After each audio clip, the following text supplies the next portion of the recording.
creaks as little branches of tree broke in the strong breeze and fell. Reshma was sitting in the balcony of their flat on the first floor. She was watching children playing in the park. The children did not mind the strong breeze or the yellow leaves of neem tree falling on their heads.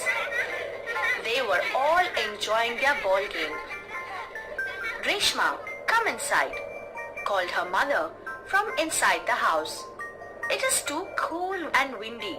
You might catch a cold." "5 minutes more, Mummy." Reshma was also enjoying the game from the distance. Reshma loved to watch children shouting in excitement. Reshma could not play. She could just sit in her wheelchair and watch the life outside from her balcony. She was 14 years old and a spastic. A spastic is a person who has no control over his or her hands and legs from birth.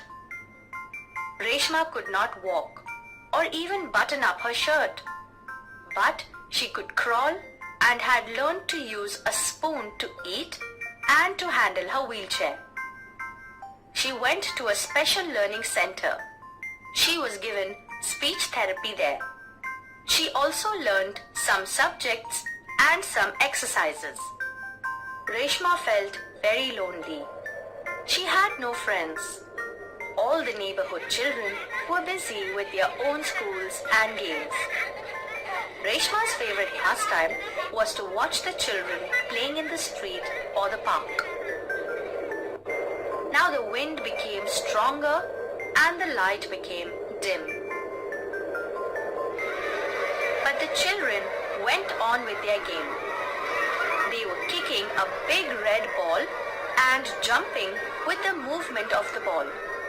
Suddenly, there was another ball among the players, a brown one. The girls started screaming and the boys shouted at the top of their voices. A brave boy bent down and touched the new ball. It suddenly flapped its wings and flew up. Before Reshma could understand anything, the new ball landed in her lap. Children waved at Reshma and continued with the game.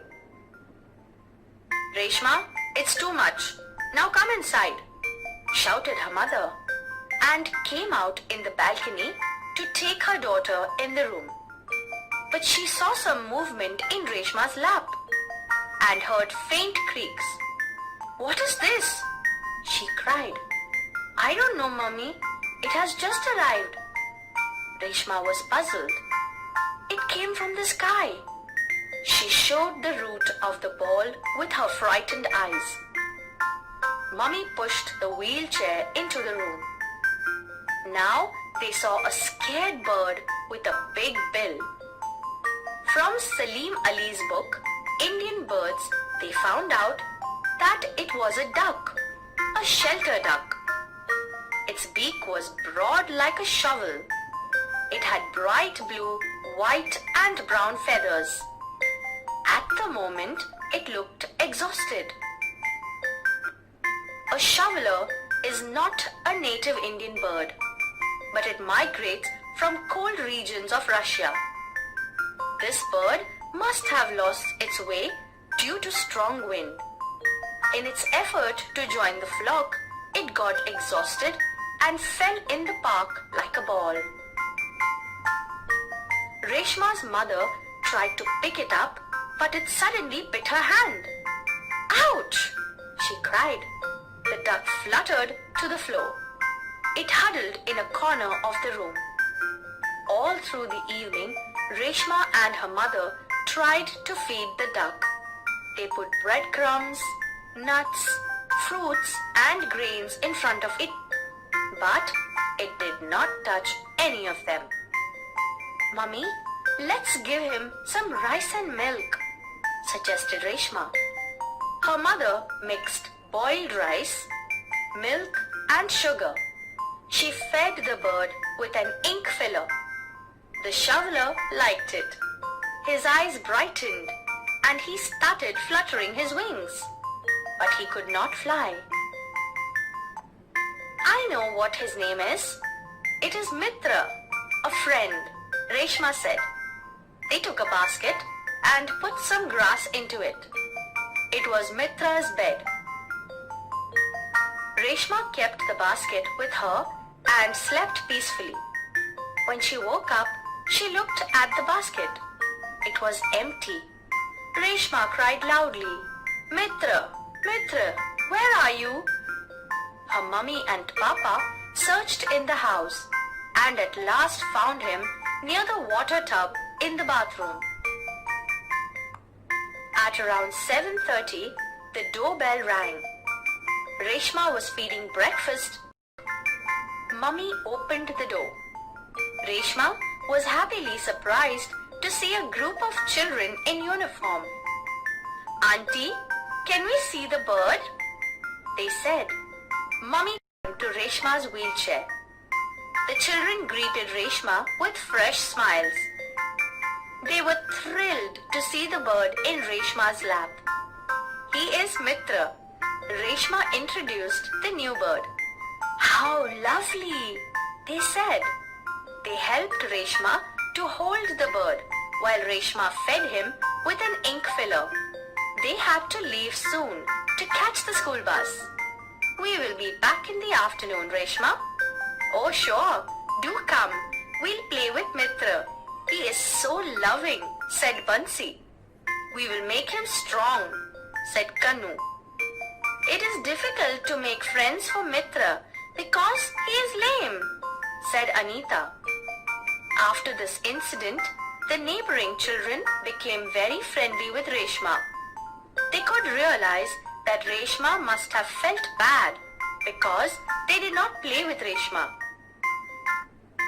Next day, the children came in the evening. Anju had a thick book with her. "See, we can read all about ducks in this book. We want to make Mitra very strong. He should be able to fly." "Mitra must have come here from 100 kilometers, Reshma said. "Not hundreds, thousands," corrected Anju. "And he must fly back thousands of kilometers to his home again." "Yes, we will make him very strong." Reshma was delighted. For the next 10 days, Mitra was treated like a royal guest. Everyone brought something for him. The book was their kitchen guide for Mitra. They all caressed and played with him. Mummy had never seen Reshma so happy and hopeful. Finally, the day of departure for their dearest friend arrived. Reshma's father took all the children and the duck to a nearby lake.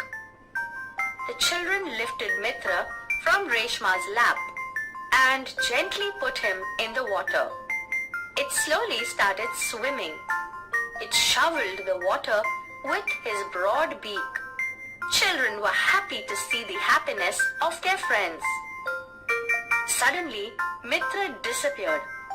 All stood worried, looking for him with wide eyes. And Mitra popped up from water with a small fish in his beak. "Yee!" All cried and jumped with joy. "He has learnt it again."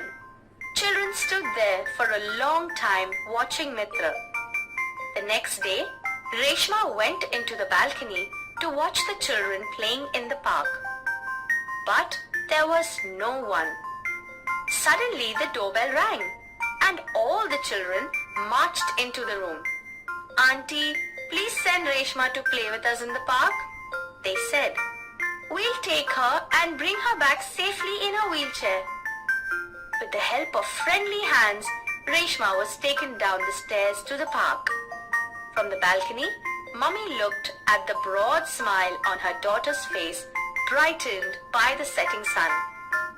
Reshma never had reason to feel lonely again.